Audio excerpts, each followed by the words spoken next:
Será que esse falso consenso que deverá existir na União Europeia nesta altura pode destruir a democracia? E temos casos de falsos aproveitamentos, possíveis falsos aproveitamentos, como no caso da Hungria, que até foi considerada agora Freedom House do nível de democracia.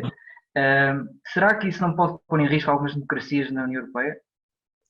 Bem, eu sempre achei que as democracias podem morrer pelas duas doenças opostas, não é? Por um excesso de conflito, onde não há um consenso mínimo nem sobre as regras do jogo. Historicamente, houve vários exemplos. Aliás, historicamente, esse era um argumento que se fazia contra as democracias, que as democracias nunca conseguiam já um consenso mínimo, portanto, era guerra civil permanente. Vocês forem ler, por exemplo, os Federalist Papers de justificação da adoção da Constituição Americana, escritos em 1788 e 1789, que são muito enriquecedores até para pensarmos na União Europeia, eles estão a dizer que estão a construir uma república e não uma democracia, porque os exemplos que havia da Grécia Antiga era que nas democracias não se tudo amocado. Então, há essa doença de não haver consenso nenhum, nem sobre as regras do jogo. Mas eu sempre achei que as democracias podiam morrer também de um excesso de conformismo, quer dizer, de uma carapaça consensual que não permite a vitalidade própria da discussão de alternativas. A União Europeia quis, sobretudo na sua época mais triunfal dos anos 90, tu ainda és muito novinho, mas nos anos 90 houve uma tal sensação de otimismo com a queda do muro de Berlim, a unificação da Alemanha, o modo como se fez Maastricht, a apontar logo para a criação da moeda única e por aí adiante, em cima de uma década que tinha corrido bem, dos anos 80, de criação do mercado interno, com crescimento económico, a absorção de países como Portugal e Espanha, tinham sido ditaduras durante décadas e décadas, países pobres, estavam a convergir, estavam a crescer, uma grande história de sucesso, estás a ver? A Grécia também estava a ser uma grande história de sucesso. Tudo muito confiante, e nos anos 90 o que se quis foi criar dentro de cada um dos países uma espécie de grande bloco central europeu. Portugal, protagonizado pelo PSD e pelo PS, mas outros países protagonizados pelos respectivos homólogos, não é? E isso criou, como nós depois percebemos só quando veio a crise financeira de 2009, 2013, um conjunto de tensões dentro desse consenso que foram quase destrutivas do sistema. Isso foi mais evidente na Grécia, mas em Portugal também podia ter sido. E eu acho que teria sido se outro governo tivesse estado em funções, mas eu aí sou suspeito a falar. Acho que o governo que teve em funções durante aquele período, entre 2011 e 2015, teve uma grande atenção a esse problema e conseguiu estancar. Quer dizer, se nós criamos um consenso forçado pró-europeu que nunca discute nada da evolução europeia, simplesmente ela é dada pelo Tribunal Europeu de Justiça, ou pelo Banco Central Europeu, ou pela Comissão impõe, o que for. Não existe uma discussão política como existe aqui, sobre o SNS, sobre o sistema de ensino, sobre os impostos. Discussão política que tens em Portugal. Se isso não pode existir ao plano europeu, o que vais fazer é criar uma falsa bipolarização política entre, por um lado, os europeístas, onde estão lá todos, os da esquerda e da direita, pensam coisas muito diferentes, mas estão envolvidos naquela carapaça, e todas as pessoas que já não se sentirem confortáveis com aquilo, por alguma razão, só têm mais um polo a decorrer, que é o polo anti-europeísta. Isso aconteceu em vários países europeus. Ainda não aconteceu tanto em Portugal, bem, por várias razões, mas em vários países europeus aconteceu uma certa insatisfação com o modo como as coisas estavam a prosseguir, e se dentro da parte moderada da política, da parte europeísta da política, a resposta era sempre a mesma, as pessoas começaram a escutar os loucos que andavam para ali a dizer mais vale sermos da União Europeia. Isto vale para a Itália, mas vale para a Alemanha, vale para a Holanda, vale para a França, para muitos outros países. O caso da Hungria e o caso de outros países que estão a aparecer. O caso da Hungria é um caso particular. A governar por decreto, atenção. Está a governar por decreto. Bem, repara uma coisa. O governo português está a fazer coisas por decreto governamental que são inconstitucionais. São inconstitucionais, atenção. Está toda aí muito com a propaganda do vai ficar tudo bem, ainda ninguém reparou. Ou, quer dizer, alguns já repararam, os constitucionalistas estão todos a dizer isso. A opinião pública não reparou. Mas o que o governo está a fazer, em vários domínios, na suspensão de direitos fundamentais, sobretudo o que aconteceu no domingo passado, é inconstitucional, não há nenhuma base constitucional para aquilo, por decreto governamental, por resolução do Conselho de Ministros. Bem, O Orbán já prometeu que vai levantar o estado de emergência. Vamos lá ver, não sei, agora não acompanhei, não tenho acompanhado nos últimos dias, não sei qual era a data exata em que ele ia levantar o estado de emergência. E o que o governo húngaro diz basicamente é isto. O controle sobre o estado de emergência na Hungria é equivalente aos outros todos. Portugal, por exemplo, que é os tribunais e o Parlamento. Claro que o Parlamento húngaro tem, eu não sei se eles mantiveram os 2/3 de revisão constitucional, tem 2/3 do Fidesz. Não? O Fidesz não sei se tem 2/3 do Parlamento, mas se não tiver 2/3, tem praticamente 2/3. O Parlamento é o que o Orbán quiser que seja, é evidente. Em Portugal não é tanto assim, o PS não tem maioria absoluta, mas nós também já vimos como o Parlamento português e outros podem ser condicionados por estas circunstâncias. Nós não podemos ter ilusões. Dominados pelo medo da pandemia, nós não podemos pensar que os riscos políticos e constitucionais para as nossas liberdades, para o abuso de poder do governo, foram também suspensos. Não, não, não. Eu estou a avisar para isso desde o primeiro momento. O estado de emergência pode ter sido justificado? Muito bem. Isso comporta risco? Comporta. As pessoas não podem olhar para a extensão indefinida do estado de emergência ou estados análogos que, por exemplo, o governo português criou, como se isso fosse isento de riscos. Isso não é isento de riscos. Nós estamos dispostos a muitos riscos, nós, cidadãos portugueses. A gente não pode perder isso de vista. Agora, no caso da Hungria, nós temos o problema de um Estado-membro contra o qual já foi acionado o mecanismo chamado mecanismo artigo 7º, porque o comportamento das autoridades políticas lá compromete os valores europeus. É uma acusação muito grave. É uma acusação muito grave. Eu acho que o governo húngaro é favorecido pelas circunstâncias da pandemia. Isso não tenhas dúvida. Mas é ele como a grande maioria dos outros governos na Europa. Portanto, a exigência de um regresso à normalidade, assim que houver condições sanitárias para o fazer, não é só uma exigência económica, é uma exigência democrática também. E essa eu vejo mais inibida nas nossas discussões. Eu vejo muitas pessoas dizer: epá, a economia está a ser devastada, Portugal vai sofrer, imenso, os portugueses vão sofrer, já estão a sofrer com isto. A sério, com situações de fome, de queda de classe média na pobreza, de pessoas a passar por entre a rede social, os nossos imigrantes, pai, não me canso de falar nisso, os nossos imigrantes com I, estavam cá, estão cá a viver, trabalham em sítios, pá, às vezes não têm proteção laboral nenhuma, não têm assistência social nenhuma, alguns deles são ilegais, malta que está a passar as maiores dificuldades. Nós vamos estar numa situação desesperada. E eu vejo algumas pessoas dizer assim: nós temos que regressar à normalidade em nome da preservação de padrões de vida mínimos. Mas nós temos que pedir o regresso à normalidade em nome dos valores democráticos também. Portanto, isto é um exercício difícil de cidadania, porque nós todos cidadãos, enquanto cidadãos, somos políticos e, portanto, vamos fazer julgamentos políticos. Mas nós não podemos ceder à tentação de, em desespero, por medo, dizer: vamos dar todo o poder ao governo para fazer o que quiser. Nós não podemos fazer isso. No caso da Hungria, nós temos, como eu disse, a Hungria e a Polónia viram acionados contra si um processo baseado no artigo 7º, muito antes da pandemia, como a gente já sabe. E passam-se lá coisas muito estranhas. São Estados onde a democracia pluralista, a democracia na Hungria e na Polónia tem sido preservada outras vezes, mas a democracia pluralista, o significado de pluralismo democrático, não é praticado. Quer dizer, aquilo está altamente condicionado. Mas reparem uma coisa: não é só na Hungria e na Polónia, dentro da União Europeia, que os governos políticos, alguns deles, têm capacidade de condicionar a pluralidade das respectivas sociedades. Isso é uma grande ilusão. Não pensei nisso. Chamo a atenção só para 2 ou 3 casos. Nós, em Portugal, até 2011, nós tivemos com um governo onde havia um conjunto de práticas que hoje associamos ao Orbán. Utilização de empresas públicas para favorecer o partido, tentativa de silenciar jornalistas, tentativa de silenciar canais de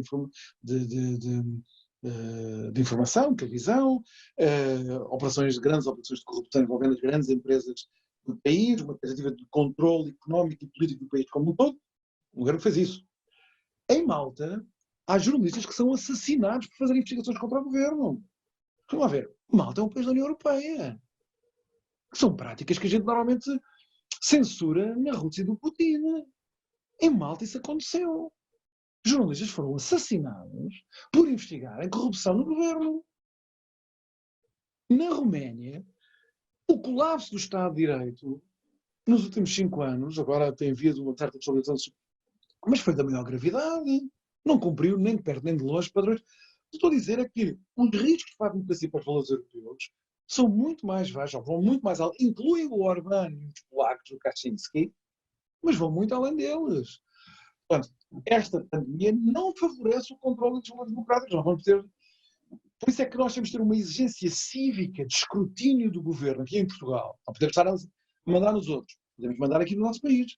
No nosso país. Isso quer dizer o quê? Como é que isso deve ser traduzido? Uma cultura cívica de grande exigência e de grande escrutínio. Ora, desde que a pandemia começou em Portugal, ou afetou Portugal com mais força a partir de março, o escrutínio não aumentou, diminuiu. Isso é muito mau. É muito mau. E esta cultura cívica tem que ser partilhada em todas as sociedades civis europeias, porque evidentemente há fenómenos de comunicação, de partilha, etc. Aqui ao lado, em Espanha, nós estamos a assistir a um governo que está sistematicamente a tentar condicionar a comunicação social livre. E tem havido uma resposta da comunicação social, não sei se as pessoas têm acompanhado, mas tem havido uma reação muito forte de uma parte da comunicação social contra medidas, comportamento restritivo do governo espanhol, que são intoleráveis no Estado Democrático Europeu. Portanto, Miguel, só uma coisa, será que esses fatores, juntando à questão de termos cancelado, entre aspas, o espaço Schengen por causa das fronteiras, etc., questões de segurança e de sanitária, será que isso não pode pôr mesmo em risco o projeto europeu? Bom, lá está, isso é que eu estou a dizer. Nós temos aqui que ponderar os riscos epidemiológicos, não é? Isto fez com uma razão de fundo, não digo que isto foi feito arbitrariamente, não é? Pode haver governantes, lá o Orbán, não sei, que lá viram aquilo como uma oportunidade para... Mas quer dizer, há uma razão de fundo, que um dia saberemos se foi a coisa mais acertada ou menos acertada, em princípio foi a mais acertada, mas não sabemos com toda a certeza, há muita coisa que a gente não sabe ainda desta epidemia, e nós fechámos os países com uma razão de saúde pública. Muito bem. Não podemos agora reverter as medidas gratuitamente, arbitrariamente, tem que haver uma ponderação científica, social, etc., dos riscos com os valores e com os bens que estão em causa. Agora, se nós acharmos que a resposta para os desafios que a União Europeia e os países da União Europeia vão ter no futuro, e a Europa Mediterrânea que vai continuar a sofrer problemas destes, quer dizer, crises graves que ameaçam as sociedades, no fundo, nós já estamos a perceber isso, quer dizer, Portugal é um exemplo típico.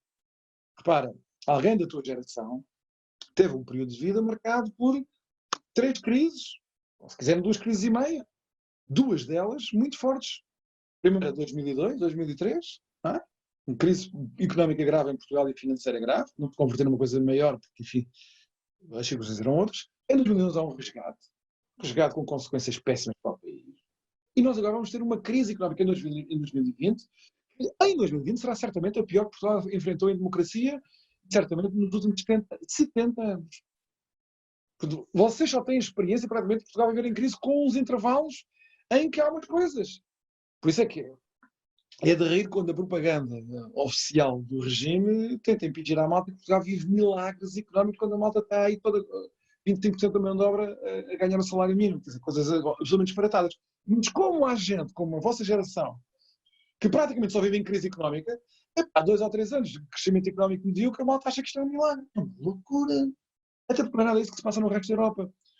Agora, o que eu estava a dizer é, se nós pensarmos que para cada problema grave que nos assola, os nossos instintos são sempre os mesmos, centralização do poder, centralização do poder, centralização do poder, eu receio que nós nunca vamos sair deste beco sem saída.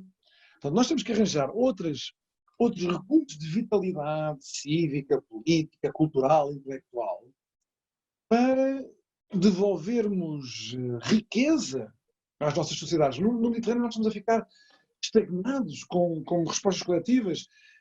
Reparem, em Portugal o que é que acontece quando alguma coisa treme? É para os alemães dão dinheiro? Dão? Ótimo. Não dão, são espulhas.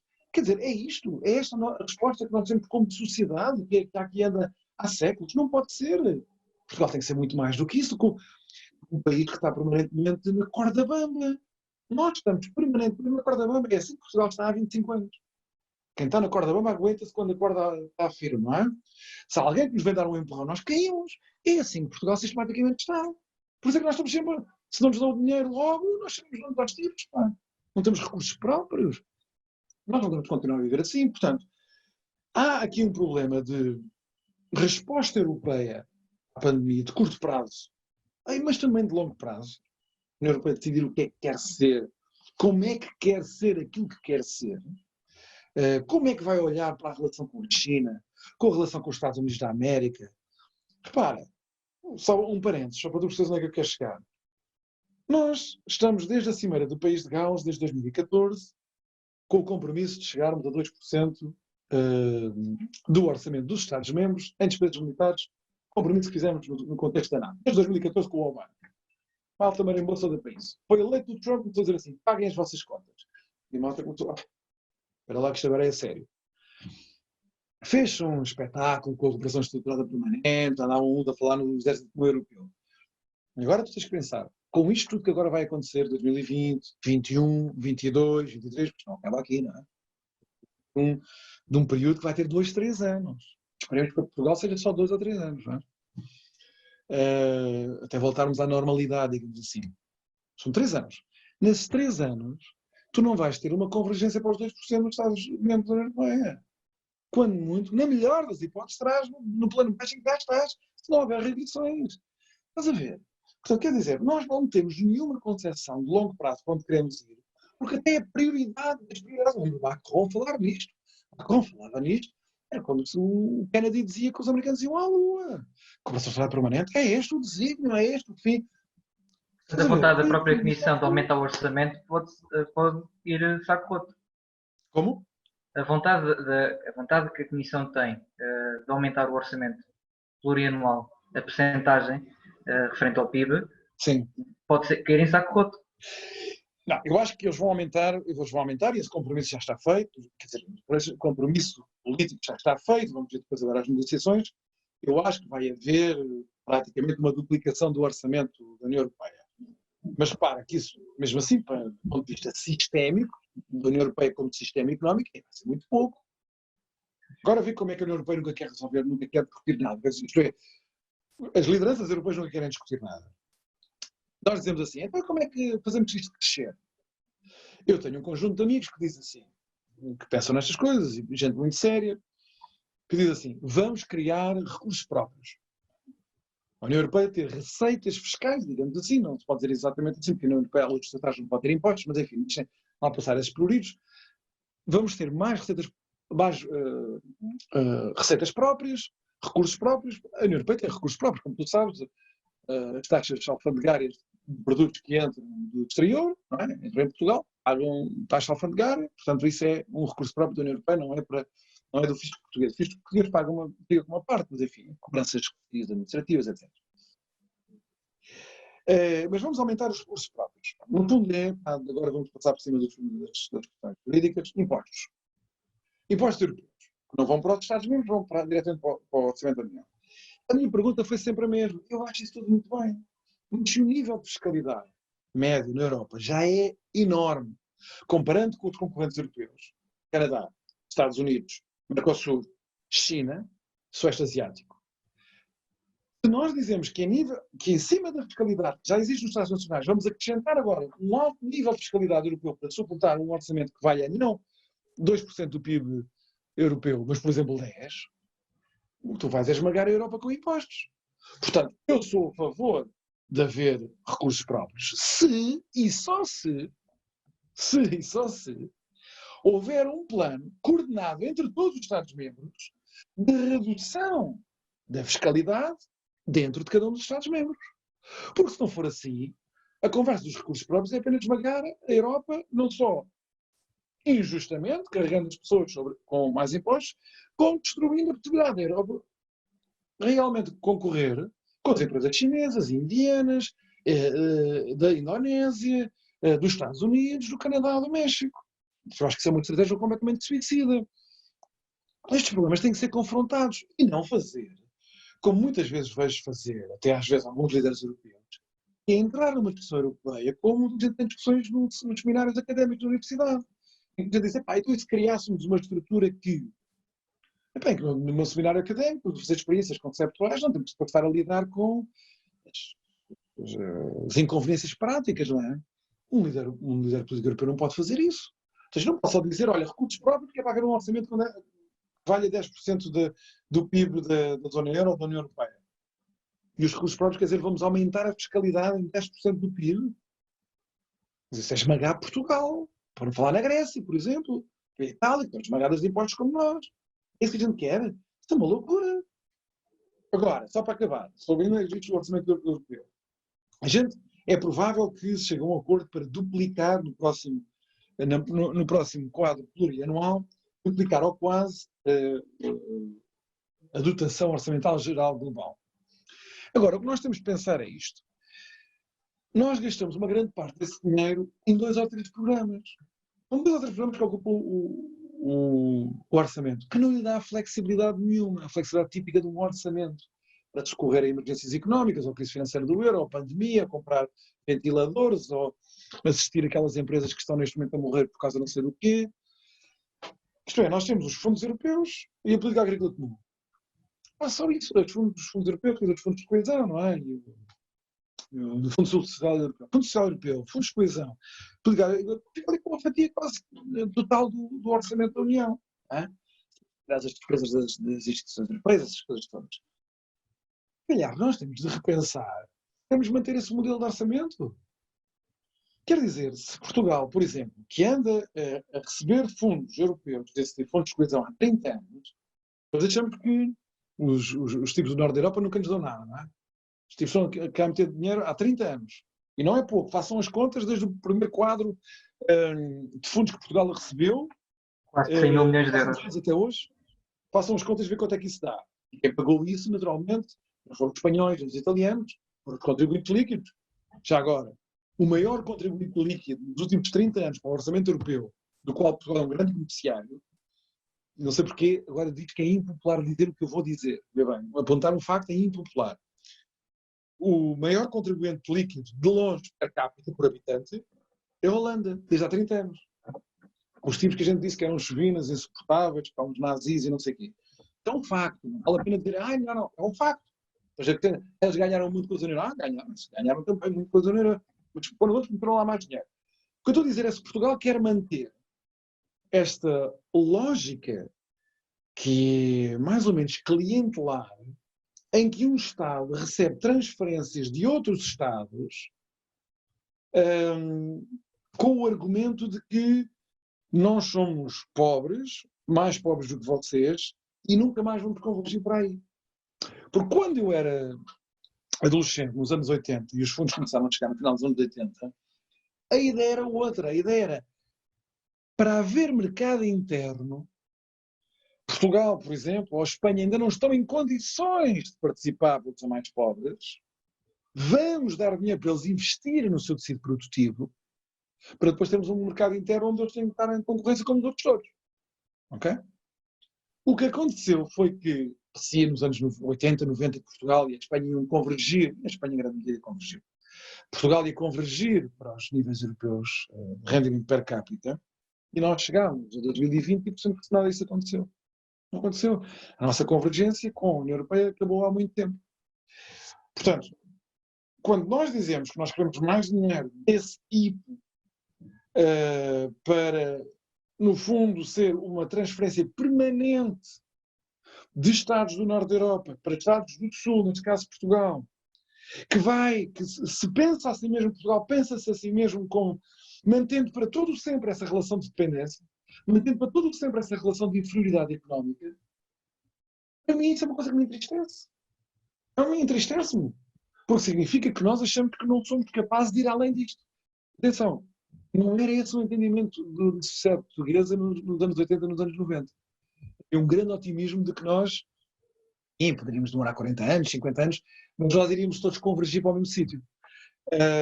E agora nós temos esta experiência que é traumática para pessoas da minha geração, que assistiram a um grande processo de convergência que depois foi interrompido, e não, vocês já conheceram o processo de divergência, mas eu ver os países que aderiram da União Europeia, inclusive a Polónia e a Hungria que estamos aqui a falar, e a ultrapassar Portugal nos seus rendimentos per capita. Quando eu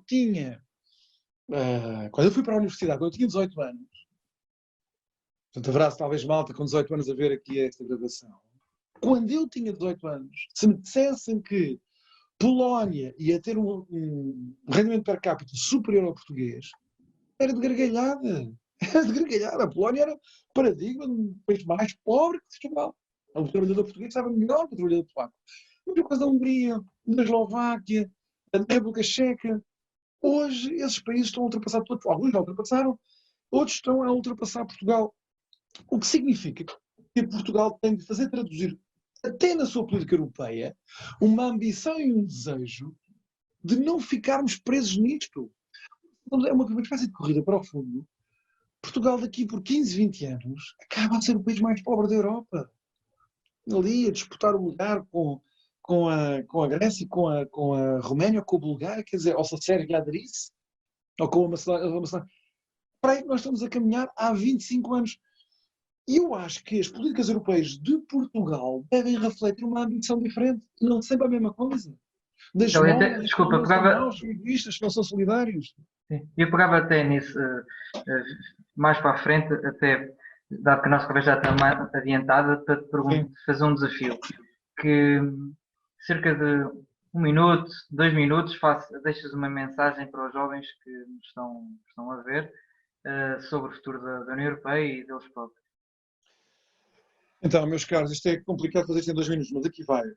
O futuro da União Europeia está recheado, eu sei que isto é uma banalidade dizer isto, mas está recheado de incertezas e de perigos. A União Europeia está a começar a perceber que o mundo lá fora não é necessariamente convidativo para o modelo social europeu.